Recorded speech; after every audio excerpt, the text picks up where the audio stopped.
And we welcome you to Studio 255 in the Laramie Plains Civic Center, our edition this morning with Dr. Kevin Kilty. Dr. Kilty, what have you brought to us today? Well, what have I brought?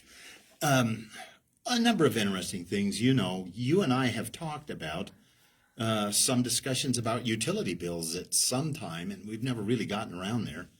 But we might do a little of that today. But there were a couple of very interesting presentations at the Public Service Commission in the last couple of weeks involved in... Did you attend those directly or remotely? No, I attended them directly. Okay. I like to get away from Laramie and go over and sit at the Public Service Commission hearing room live. Because you're retired?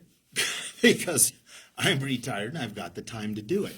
But, you know, it's you learn a lot live that you miss when you're watching things remotely or recorded. Sure. And at any rate, both of them involved essentially the same topic, which is Wyoming utilities joining larger entities that are regional integrated systems operators, and the reasons for doing so. And one of them was the Southwest Power Pool, which is a really old integrated systems operator. I didn't realize this. They began operation in 1941, and they began operation because of World War II. There was inadequate electrical supply in the country for many industrial operations, and they gathered numerous utilities together around, eastern Kansas, Arkansas, Missouri, and so forth, in order to provide industrial plants reliable, capable, adequate energy. And they've grown since then. The Southwest Power Pool involves what an integrated systems operator does, and they're a balancing authority area, is they balance your power all day long. They try to tell somebody who's a generator that we need more power, and they do this on a sort of a 5-minute basis all throughout the day. And they balance power from North Dakota all the way into North Texas and eastern New Mexico. Do they have a facility that collects and then redistributes power to do that, or how does that function happen exactly? It's really pretty fascinating because they have interties to other areas. They have data that flows in from the various power producers. I'm trying to remember. They probably have 600 or 700 power producers in that area. Some of them are hydroelectric. The dams on the Missouri River are an example. They have coal-fired power plants. Basin and Tri-State supply coal-fired power in there, but there were lots of others too. Natural gas. One of their really big suppliers, though, is wind, when it's available. Mm-hmm.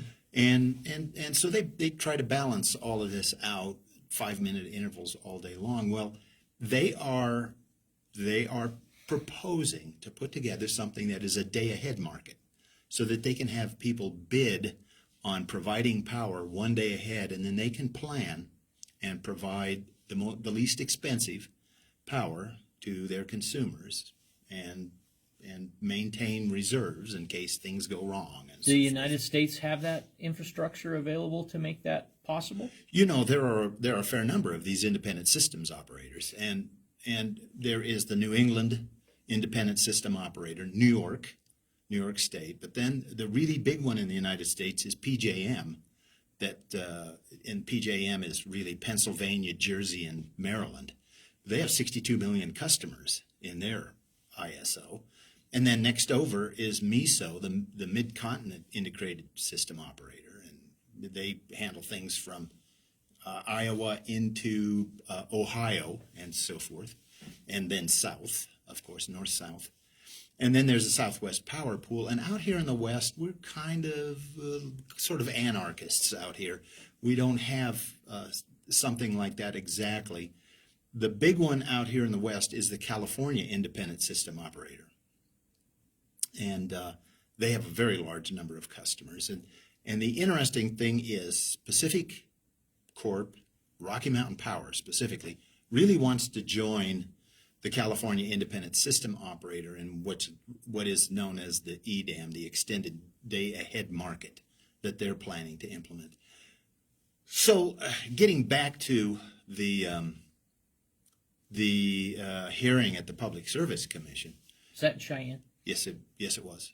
And the Southwest Power Pool talked about their system structure, who belongs to it, who is joining it in the near future here. They're going to have a number of other entities join it in April of this year. And I think they were making a bit of a pitch that maybe Wyoming should think about becoming part of them.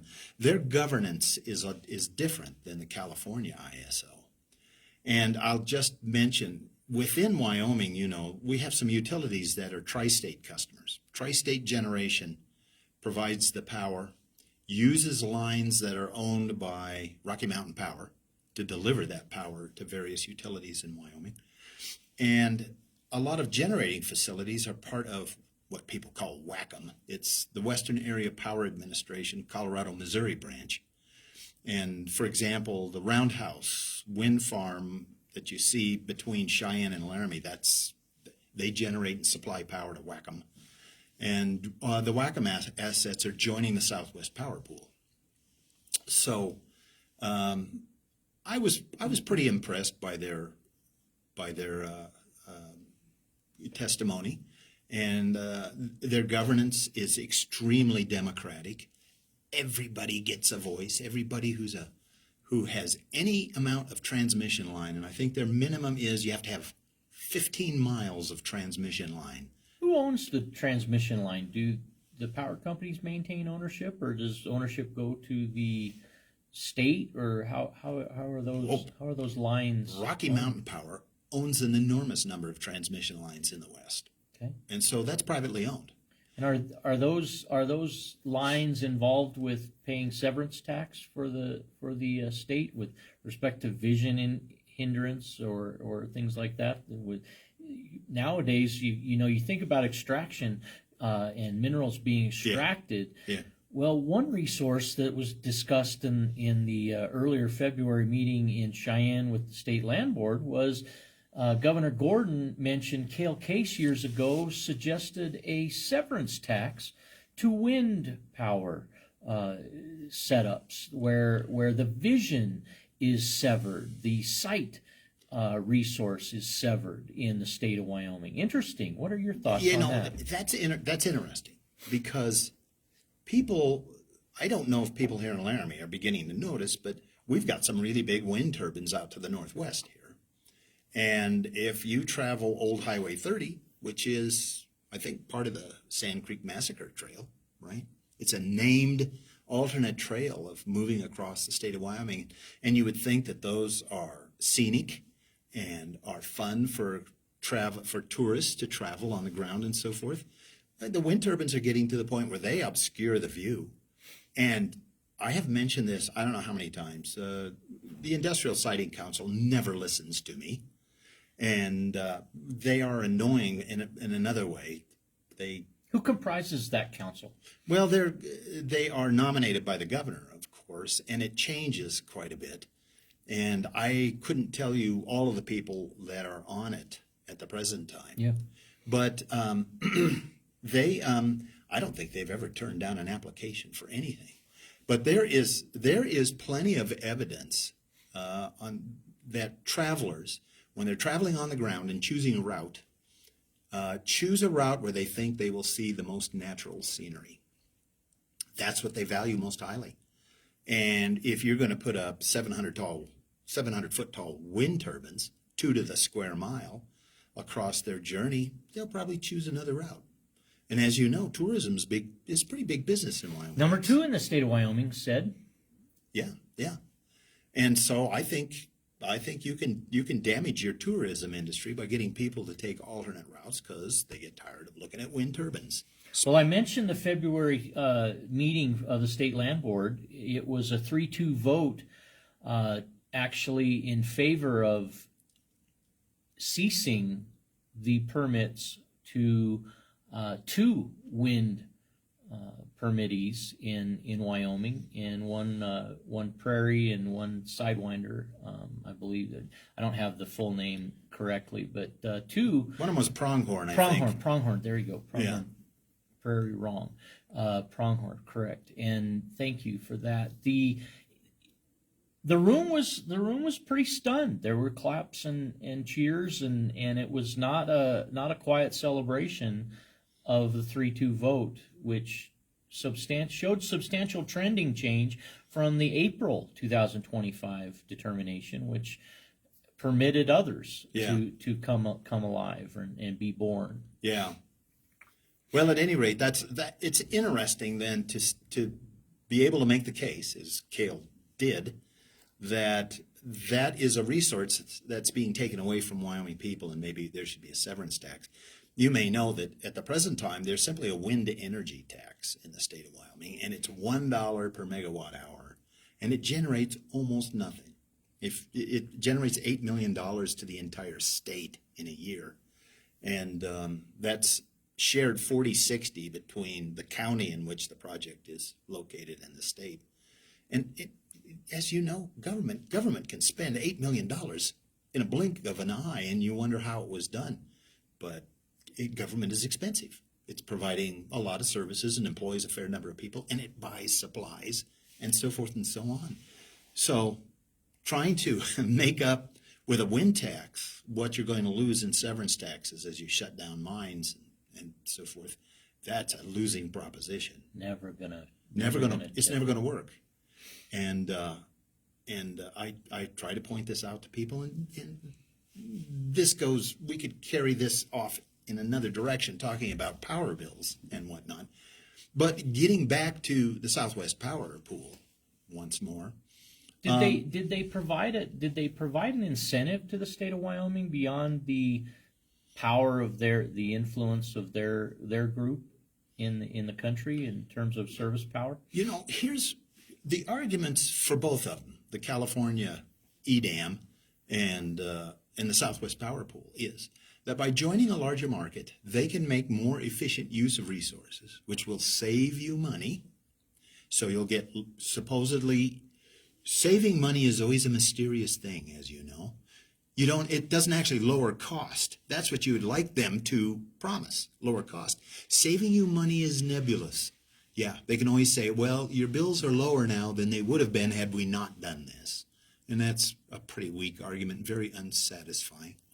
But that's the promise of the Southwest Power Pool, is that they'll be able to dispatch resources more efficiently, which will save money.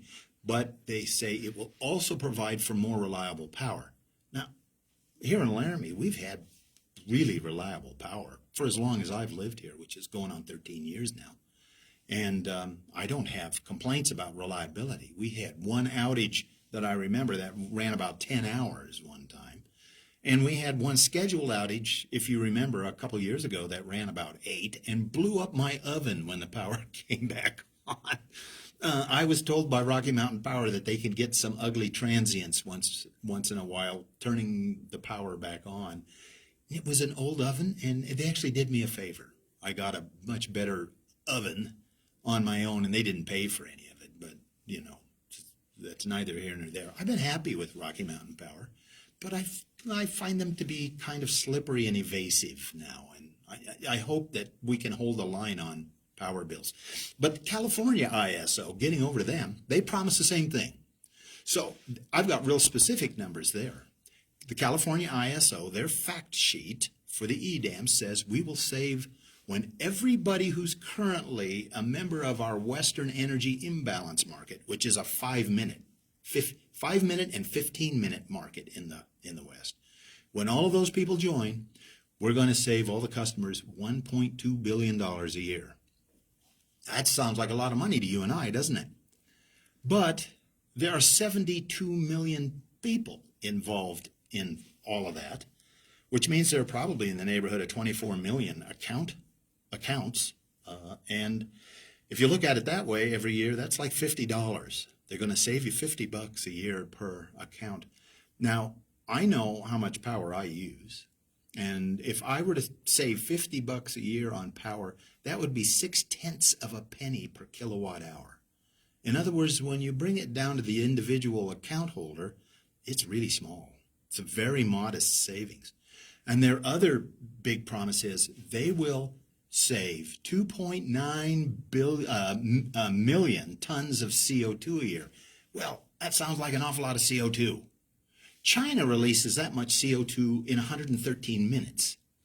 And so, once again, that's a really tiny benefit, even if I don't view that as a benefit at all, but people who are CO2 obsessed might see that as a benefit, but it's really little. It doesn't amount to anything.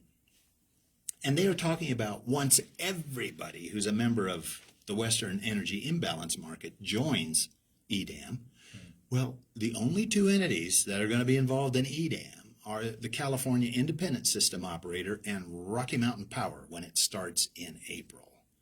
We are tiny in comparison to the California Independent System Operator. The advantage that they see to Rocky Mountain Power is Rocky Mountain Power has an enormous number of transmission lines. It reaches very, very distant locations across the West. What's the advantage to the California Independent System Operator? They've got curtailed solar power to no end down in the Southwest, and this may provide them a market to have that travel clear up here into Wyoming. But as you know, if very cheap solar power arrives up here during the midday, it only lasts for maybe 6 hours of the day. It will cause other things to be curtailed because they're, quote, more expensive, unquote. And then they'll be unavailable for us when we truly need them. That's the concern, isn't it? Where's the reserve? How much is there?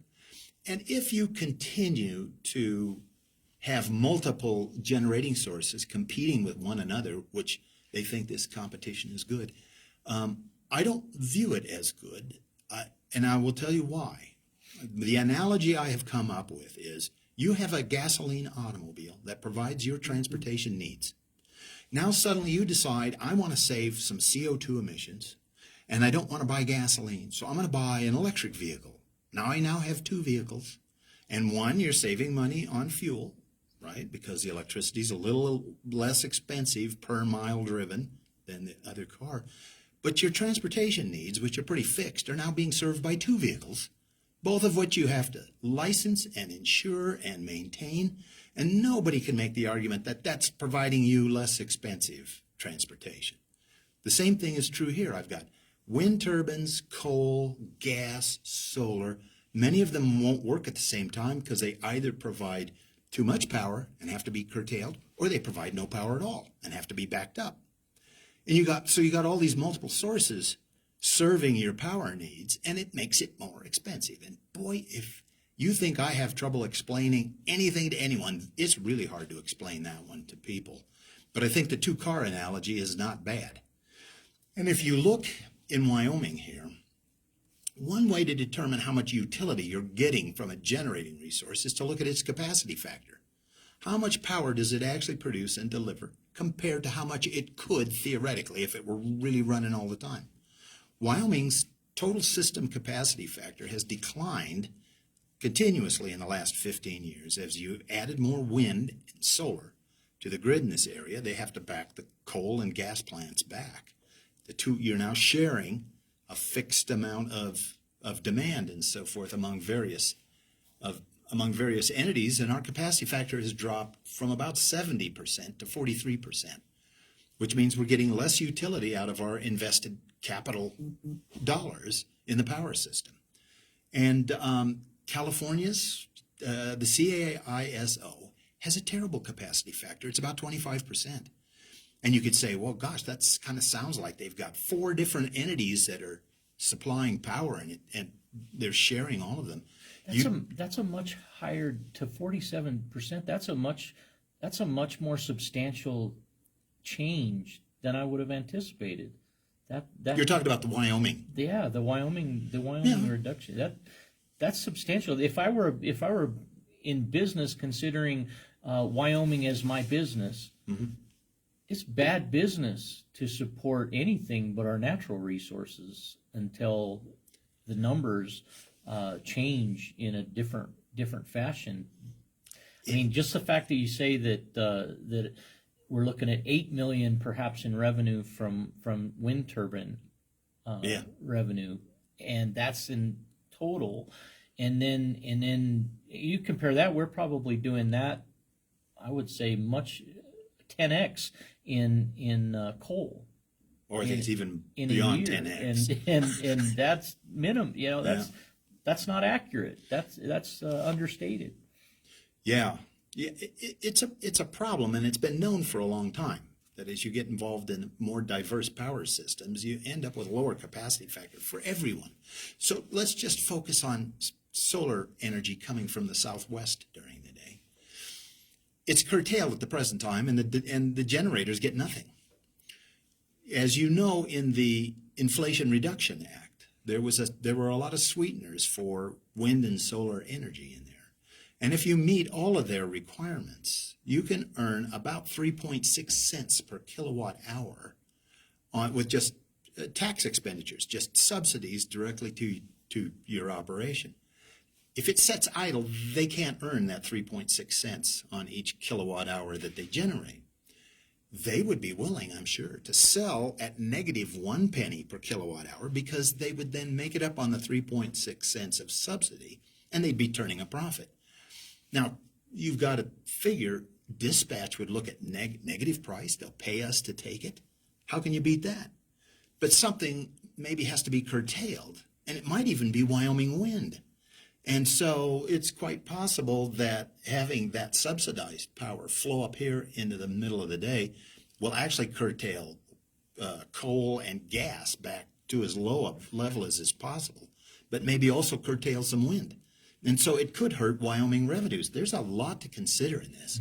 And I don't know the algorithm, the optimization algorithm. And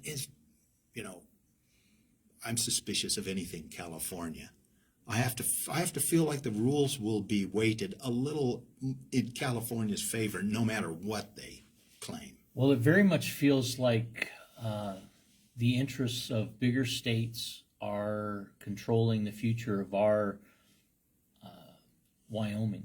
It's absolutely obvious that with the Colorado River Compact coming to an expiration in 2026 June, that alone indicates states like Texas, Arizona, Nevada, and California are frankly leading a charge that very well could leave us all in the Supreme Court. Colorado and Wyoming's interests more closely aligned in this particular case than any other. But say Wyoming wanted to have a hydropower facility. Our water has been flowing through the headwaters hundreds of years, and yet we would have our destiny, our future, curtailed potentially by the decisions of these larger states, larger populations, for our undeveloped Wyoming. You probably are aware of a lawsuit that Wyoming lost a number of years ago. And actually, Harriet Hageman was one of the attorneys involved in this. But we lost a lawsuit with Nebraska. Some of our water rights in eastern Wyoming are not really ours. Chiseled away. Yeah, it was chiseled away because, well, the argument is that they're more productive if they're in Nebraska because as irrigation, crop yields are higher. And it's hard to argue with that. But that's an example. Wyoming is high country. It's kind of dry. It's cold in the winter. It's windy, and so forth. And let's face it, we just don't have the numbers to even compete with Nebraska, right? To our our east, and that alone, it's very much a numbers money game. Follow the influence. You can usually follow it in that fashion. Each spring, citizens, property owners receive an opportunity to select a carrier for service, provide electricity and power in their homes throughout the community. Wyoming Choice Gas, and I guess it's gas, not electricity, but it's gas. What process do you go through, Dr. Kilty, when it comes to when you look at the choices? Be it a handful of choices each spring. Is it negligible change between one and another, for your finding, or have you looked closely at it? You know what? At times I'm too rational for my own good. And just what I'll share with you is that I look at the various choices, and they tell me what they're willing to provide per therm. And a therm is another one of those weird units that nobody understands. But that's a therm is a British thermal unit sort of measure, and you can think of it as 10 therms is about a million BTUs of heat for your home. And I go through and I see what they're willing to offer per therm, and I take the lowest one, and I sign up for 2 years. And so what happened last time? As you know, if you don't choose anybody, you got a default choice through Black Hills, right? Well, I thought I'd done fine. I was way below the default choice with Black Hills. But what happened in the meantime was that somebody dropped their rates for natural gas a lot, and now I was stuck with higher gas price than the default option through Black Hills. So it's very difficult. This is another interesting, but this ties into electric generation too. The natural gas market has volatile prices. If you look at the price to electric power generators in Utah, so Rocky Mountain Power, most of their gas generation is in Utah. So you look at the price of natural gas delivered to those plants in Utah, and in December of 2022, it went to $40 a million BTUs. The usual price is in the neighborhood of $4, and it went up 10 times. Why? Well, it was the Russian-Ukrainian fiasco that did that to us. That is real volatility, and even over the course of a year, you may get like 100% rise in gas prices when demand is high in the winter. So that volatility is going to travel into your electric utility bills. As you know, we've had 3 rate cases in Wyoming in the past, well, with Rocky Mountain Power at least in the last couple of years, and one of them was specifically tied to that terrible spike in gas prices in 22, and it led to about a 6% raise in your utility bill so that they could claw that back. It was unbudgeted money. No one expected that sort of thing.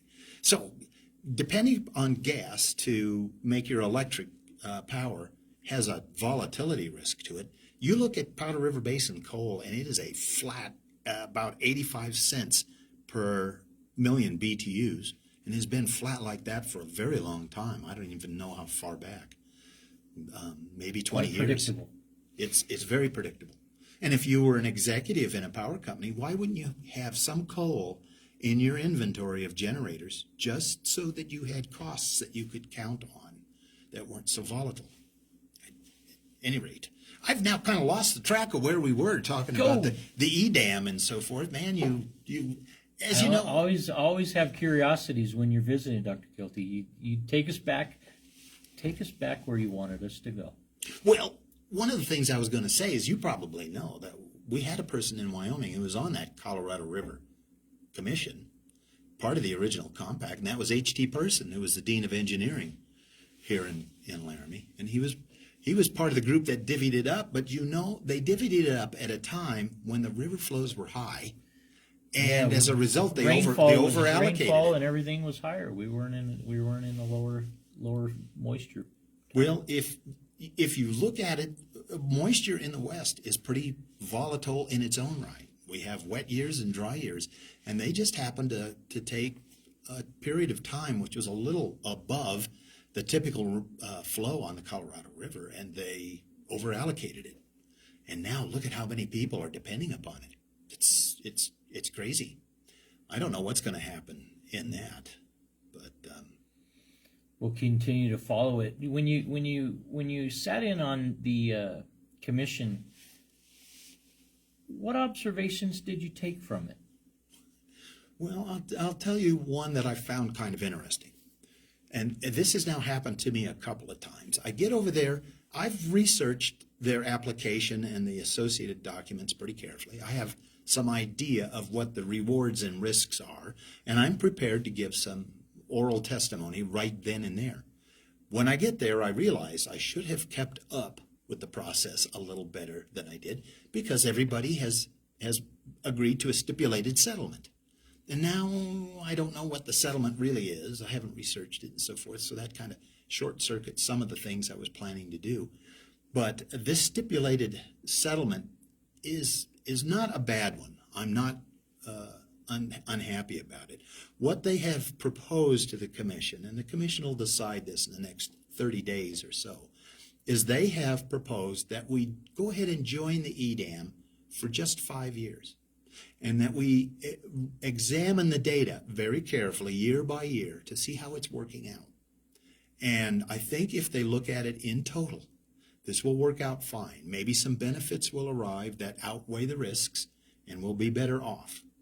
I don't think so. I think what's going to happen is we're going to see increased pressure for rate increases almost immediately, because their optimization algorithm is going to optimize things that are not in our interest to optimize. And the average benefit might be positive, but that just means a small positive benefit in California can outweigh a really negative benefit in Wyoming. So we'll see.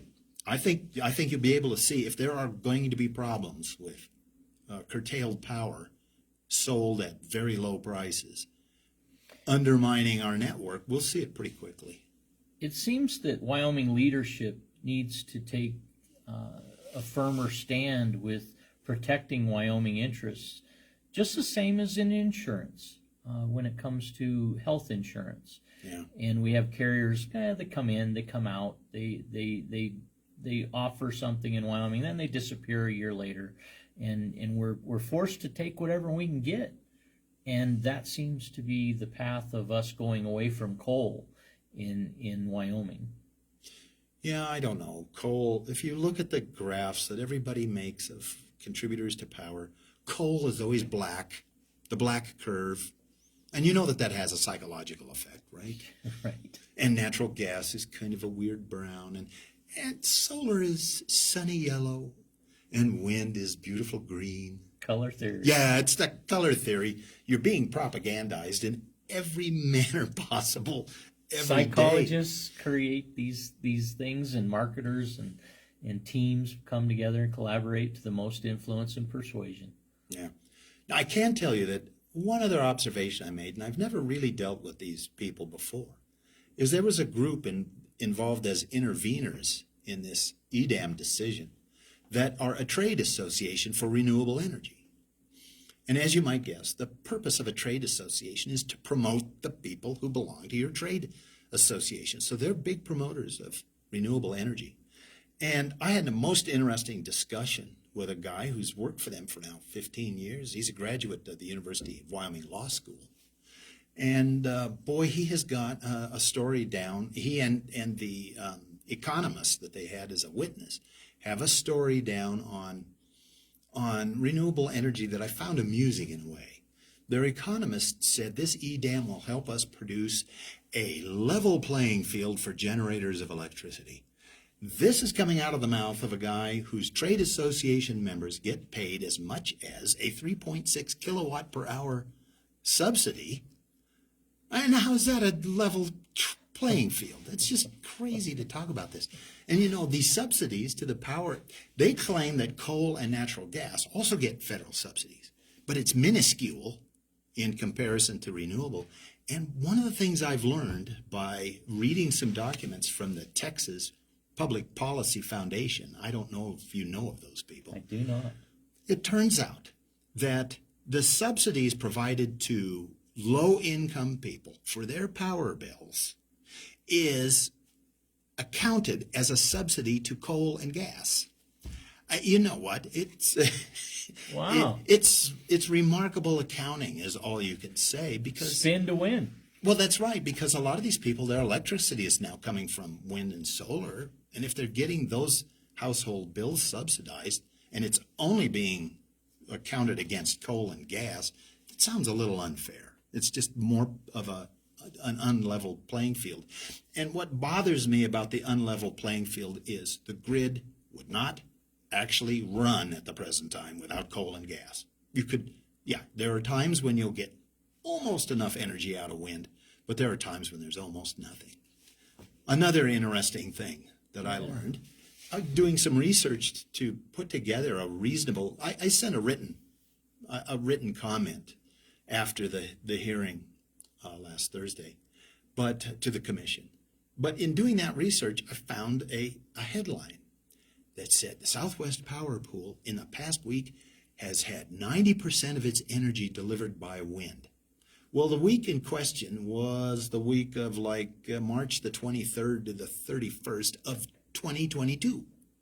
So I went back and pulled up the EIA data for that week, and I can't find any way in which you can interpret the data that I looked at as coming anywhere near 90%. And, you know, this sort of propaganda just comes out of the trade associations. And I'm not blaming them, but people need to be a little more proactive in saying, the trade association promotes their members, and I should be a little skeptical about what they say.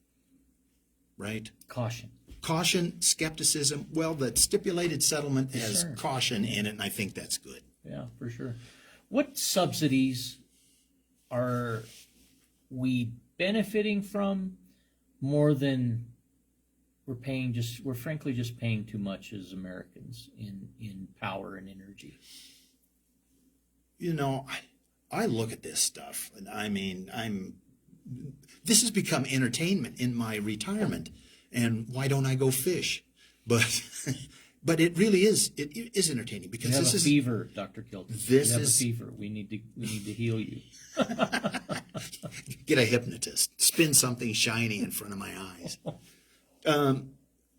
You know, I look at this stuff a lot, and if you look at power rates across the country, if you look at retail power rates to consumers across the country, there's an enormous range of power. So let's just talk about Wyoming Power. Right now, Rocky Mountain Power, I pay on Schedule 2, which I think is dictated by the fact that I have a 200 amp service at my house or something like that, because there's a Schedule 1 that's a little cheaper. But my Schedule 2 service has only two charges on it now for the commodity itself. One is a per kilowatt hour charge, and that's about 8.2 cents. And the other is a net power cost charge, and I think that's about 3.8 or something like that. So you add the two together, and it's about 11 point some cents per, no, it's 11.85 cents per kilowatt hour is what the combination of the two come up to. That's not bad if you compare power rates across the country. In California, the power rates are like 35 cents a kilowatt hour. It's 3 times what we pay here in Wyoming, and there are places in California where they have a charge that varies by time of day, and some of those people at peak are paying above 50 cents a kilowatt hour. Can you imagine people in Wyoming paying 50 cents a kilowatt hour for power? It would bankruptcy. Well, it would be a terrible dislocation to our economy. I don't know how we'd accommodate it. No such thing as affordable housing. Yeah, that to make it another valid comparison, right? When observing the February 3rd State Land Board meeting in Cheyenne, I recognized that just the hint of elimination of these wind leases had brought a row of legal counsel to the meeting.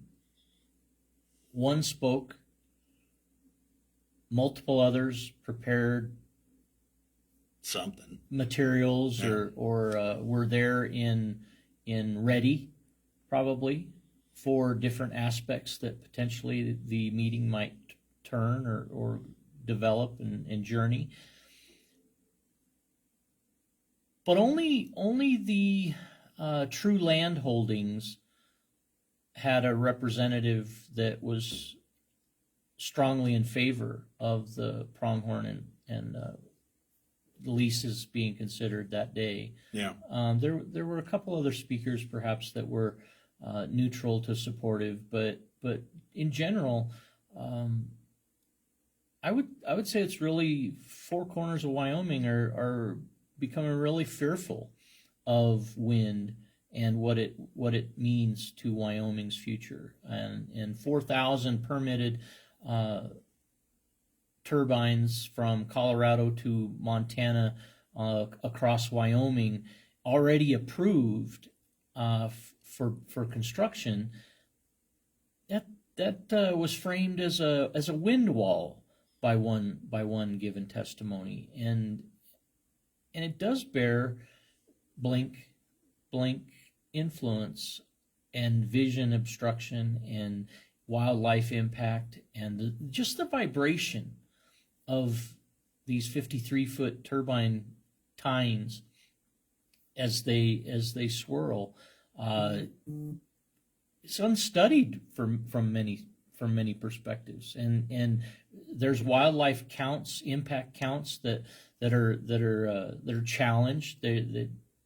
There's apparently a problem for some entities in their accountability of they can't count the impact. They've been caught not counting correctly.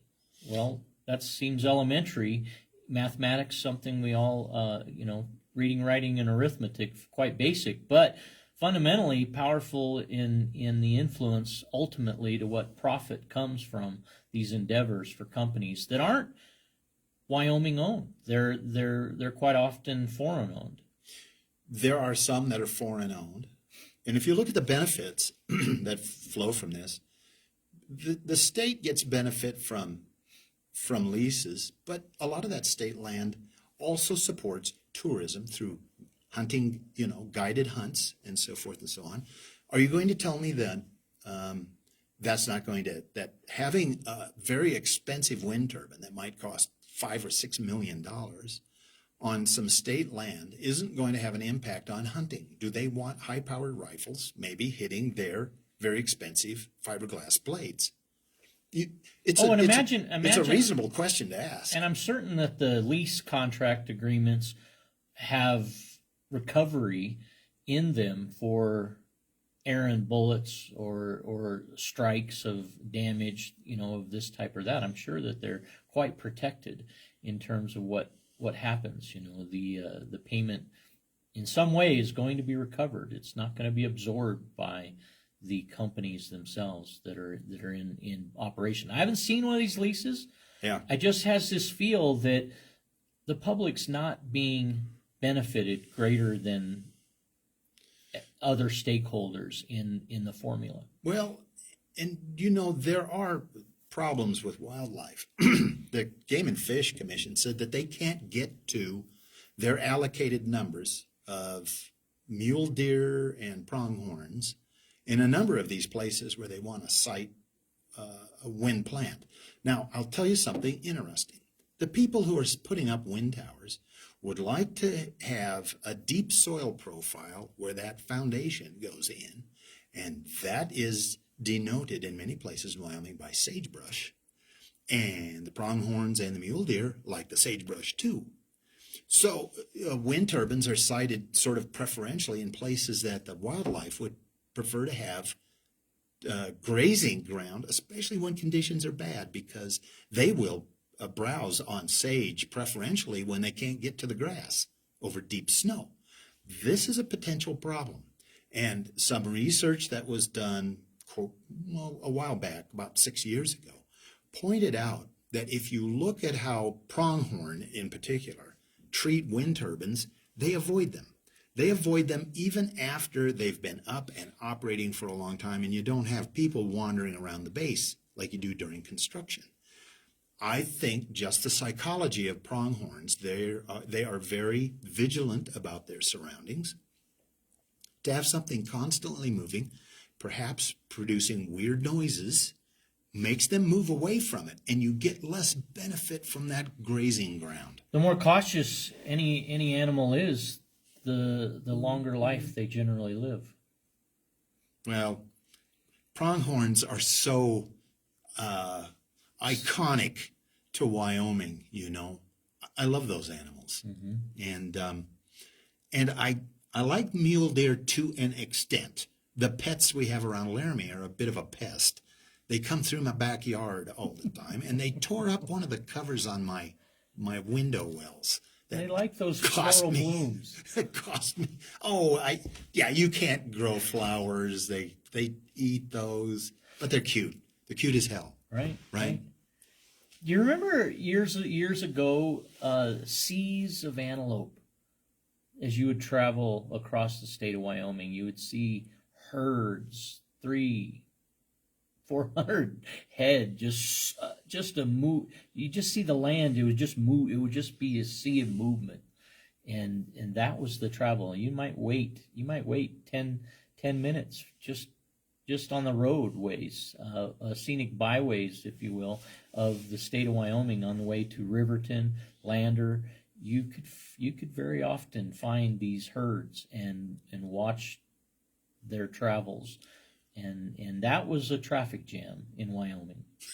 Well, for about 14 years, in partnership with some of my family, I farmed and ranched in Goshen County, and I had a herd of pronghorns that was probably in the neighborhood of 200 animals that would not leave one of my alfalfa fields alone.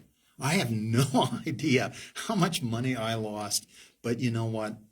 It's Wyoming, and you just tolerate it for the most part. You make me think of the Wyoming legislature comes to session yesterday, today, day 2 of a 20-day budget session for the Wyoming legislature. I think about it in transition because as you talk about land and ownership and the wildlife management, corner crossings comes about, and it made positive gain to the floor in, I believe, the House of Representatives yesterday. But we'll monitor that. But are there legislative considerations that you're aware of that you might be watching this session, Dr. Kilty? You know, I focus a lot of my attention on energy, and particularly electrical energy.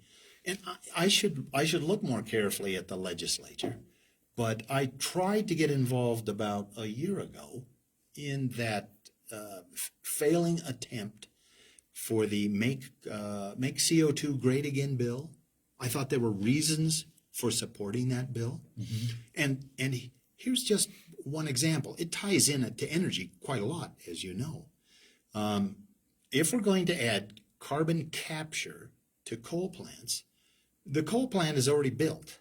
We're not building any more coal plants. The Public Service Commission some years ago told me through their chairperson at the time that they would never allow the construction of a plant that released CO2 into the atmosphere in Wyoming. How about that? This is a broad prohibition, but that prohibition is basically built into Section 18 of Title 37. It says that by a date certain, which I think is in 2032, anybody who has a thermal plant that releases CO2 is expected to propose carbon capture or some other low carbon emission method, like using blending hydrogen into your natural gas. I mean, there's a number of ways How this will it could be be done. diffused? But this has two effects. Number one, you're spending extra money to build this facility to capture the carbon, and maybe you can't use it economically, so you're going to put it underground. You've now lost a quarter of the power output of that plant, and that means you have less commodity to sell. Between those two factors, you've now not quite doubled, but probably increased the rate for producing electricity from that plant by 80%. I think that putting Section 18 in the way they did, Section 18 of Title 37, was a mistake. And I was hoping that they would neuter it in some way, but it failed. Because this is interesting. I think there's a lot of people in Wyoming on both sides of the aisle. This isn't really political. There's a lot of people who think we're going to get wealthy from wind energy or solar energy or battery storage or making hydrogen in some way or storing carbon dioxide and sending it to petroleum. Nuclear storage also in the conversation. Nuclear storage is not a huge use of land area.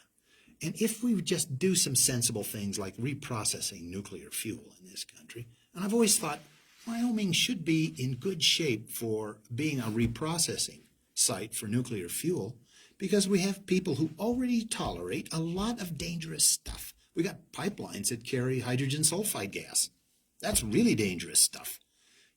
Maybe everybody's not aware of these dangers, but we have people who are tolerant of industrial operations that are required to maintain our life.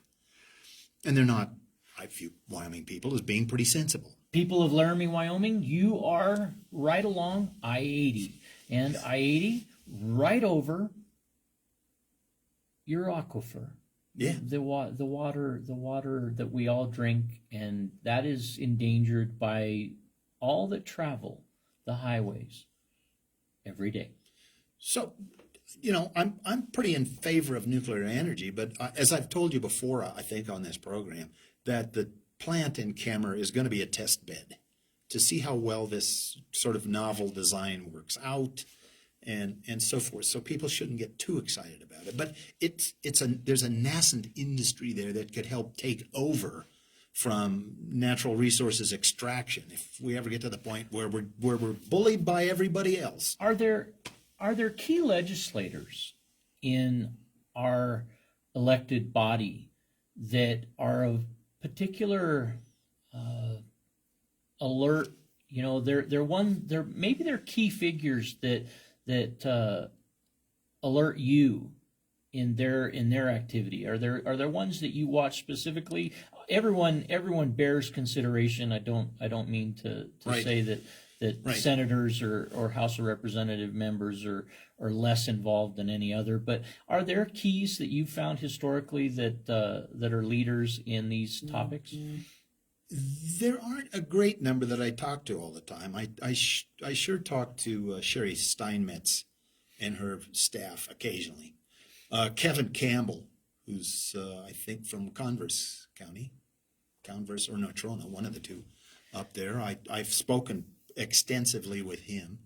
Do you find that these elected representatives or elected representatives that are in these discussions of energy are landholders, therefore potentially influenced by the potential, be it Mark Gordon as governor with large land holdings in Wyoming, or Kurt Meyer or others in the state, be it Degenfelder, Racine, Gray, anyone?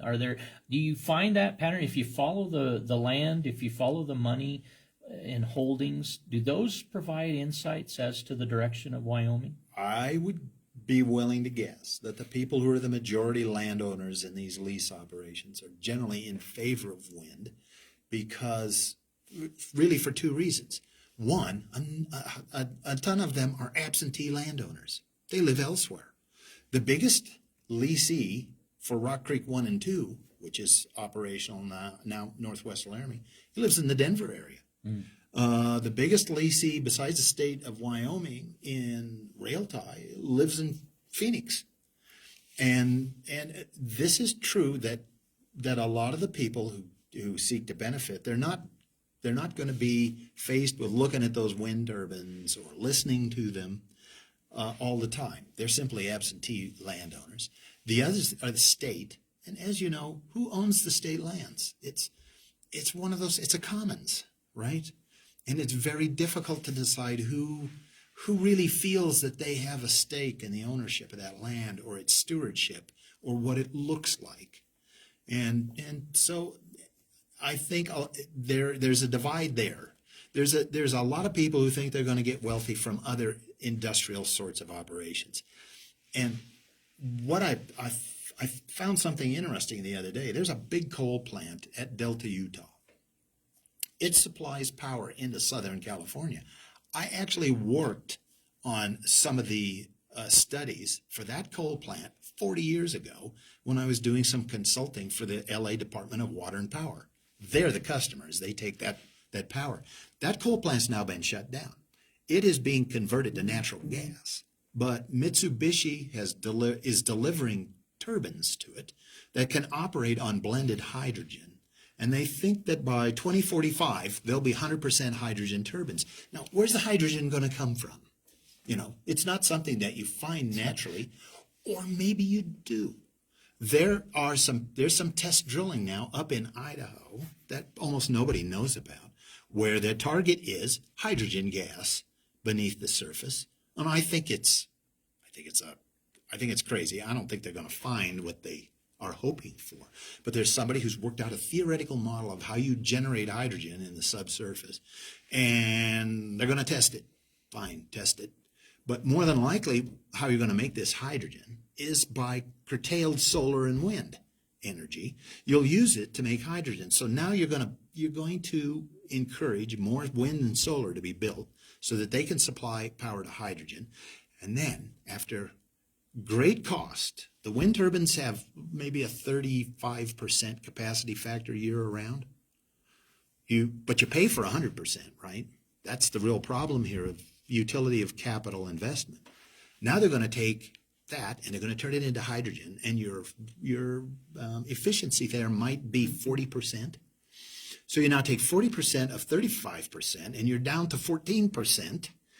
And then you're going to blend it and burn it in a power plant that's a thermal plant where your efficiency is limited to about 50%. You take these long chains of things, and your efficiency is very low, but you're going to have to spend a lot of money to do it. I don't know how this is all going to work out, but what I see is price pressures on electric service, and those will bleed into natural gas, as you know, as people want to depend more on natural gas. It will diffuse into all kinds of other commodities like copper and construction of transformers, and you know, they even want us to stop using natural gas to heat our homes and to put in heat pumps. I can tell you how heat pumps work because I got plenty of experience with those. And if there's air sourced heat pumps, they work like crap, really. They're not useful. So, I don't know, pressures everywhere, pushed by economics, personal economics, right? I can benefit from this, so I'm going to push it. One of the arguments in the February 3rd meeting presented by legal counsel for the Pronghorn wind lease holders was clearly, look at our investment, look at our investment to date. Yet you don't hear that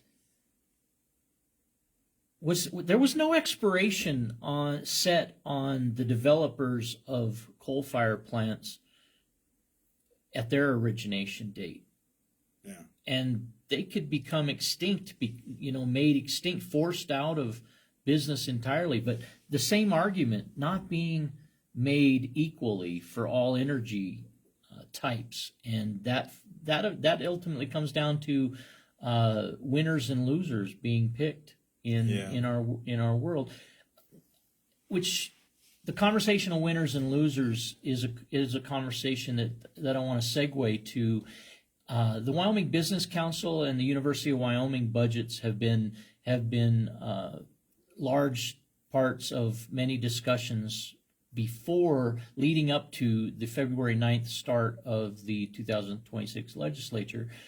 Have you witnessed, or are you aware of business successes that have been born from Wyoming Business Council efforts or University of Wyoming endeavors, academically or educationally based? You know, somebody asked me, in fact, the person who's the trade representative for wind and solar, we got into a discussion about this. And I don't know if you know this, but I got an undergraduate degree from Bozeman, Montana, from Montana State University. And I went to Laramie for a little while and then transferred to Bozeman. And Bozeman, Montana, and Laramie, Wyoming were really similar towns when I was there in the mid-19s. When I graduated in 1975 from Bozeman, it was a town that you left after you graduated because there really wasn't much for, career opportunities there. Montana State University is now twice as big as it was when I was there. It's got about 17,000 students.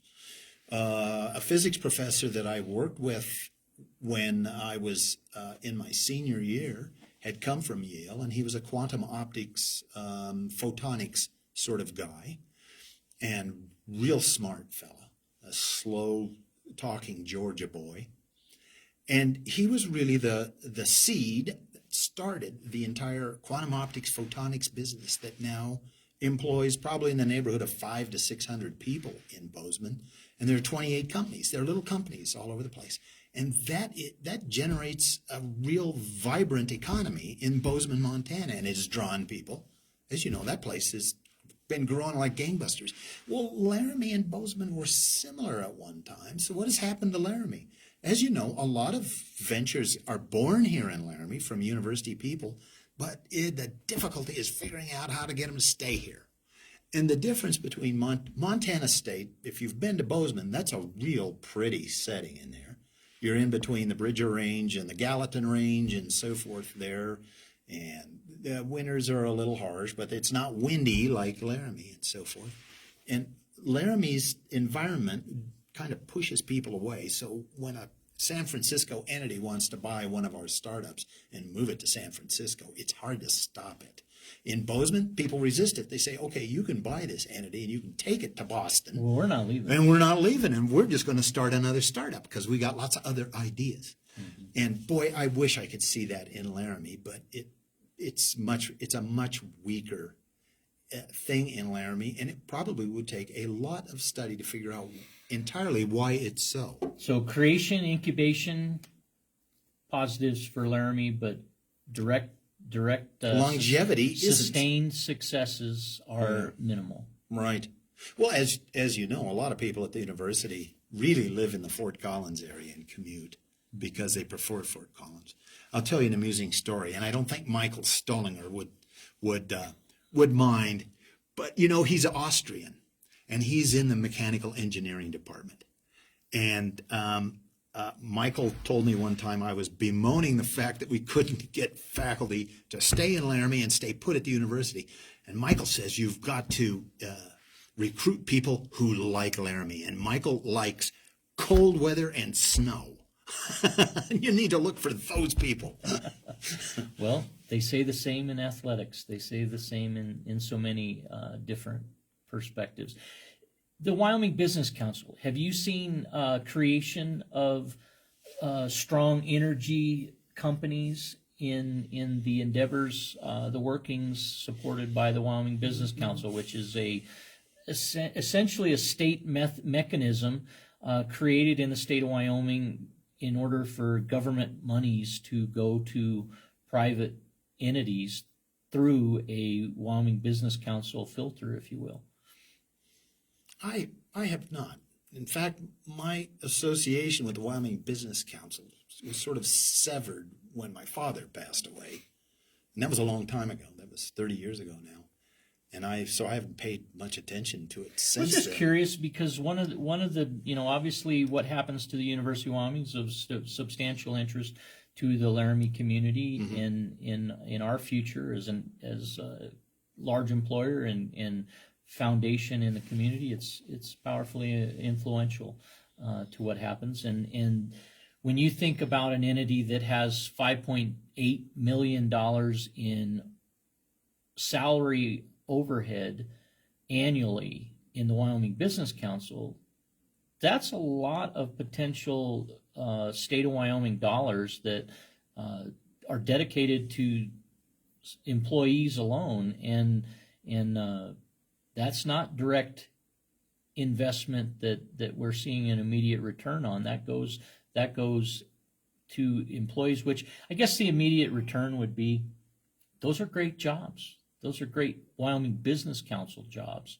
in the state. In fact, some are paying better than local and state salaried employees directly hired by the state of Wyoming for operations of the state administration. But 11.6 million in 2 years, every 2 years, for salaried positions.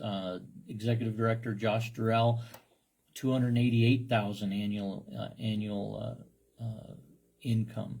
And the power companies, the energy execs, the CEOs, imagine how much those individuals are bringing in as compared to our median income in Laramie, Wyoming, some 40 or 50,000 per person. Yeah.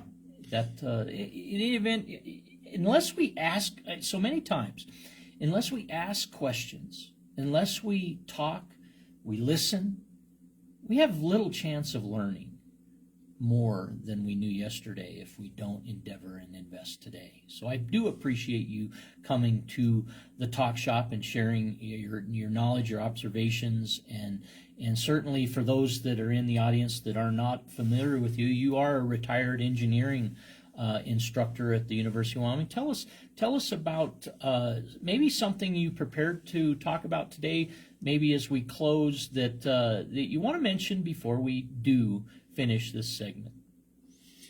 You know, I don't think that I'd really thought much about anything else, and I had 12 years total at the University of Wyoming that were afforded to me by a weird set of circumstances.